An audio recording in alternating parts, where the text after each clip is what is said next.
Différence numéro 9. Les riches gèrent bien leur argent et les pauvres le gèrent mal. L'argent n'est qu'un outil, comme votre ordinateur ou votre téléphone. Donc, vous devez apprendre à vous en servir.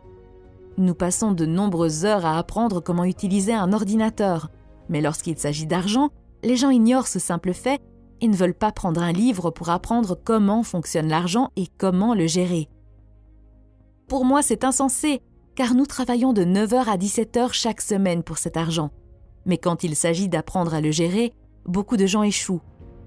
Vu le nombre de pauvres qui se plaignent de leur situation financière, on pourrait penser qu'il est logique d'apprendre les bases de l'argent, mais ce n'est presque jamais le cas.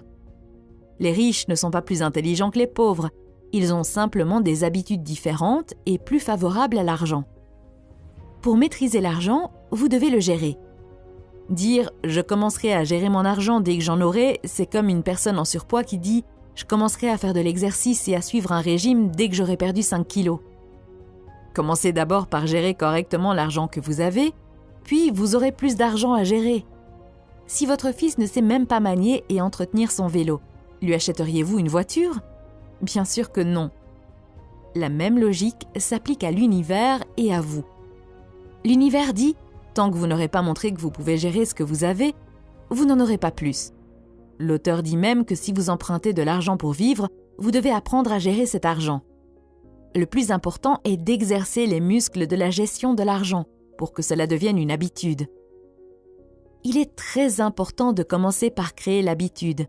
Par exemple, si votre objectif est d'aller à la salle de sport tous les matins pour pouvoir faire des squats avec 100 kilos, vous devez d'abord apprendre à soulever une couverture d'1 kilo avant de soulever un poids lourd de 100 kilos. Si vous n'avez pas l'habitude de soulever la couverture et de vous lever du lit, vous ne pourrez jamais atteindre votre objectif. Pour bien gérer votre argent, l'auteur recommande de créer 5 comptes.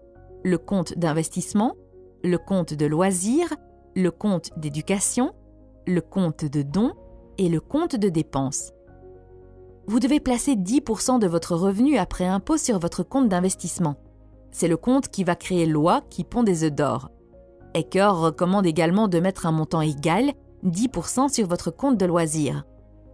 L'argent sur le compte de loisirs doit être dépensé à la fin du mois pour des activités amusantes. Vous devez dépenser cet argent de manière à vous sentir riche et heureux.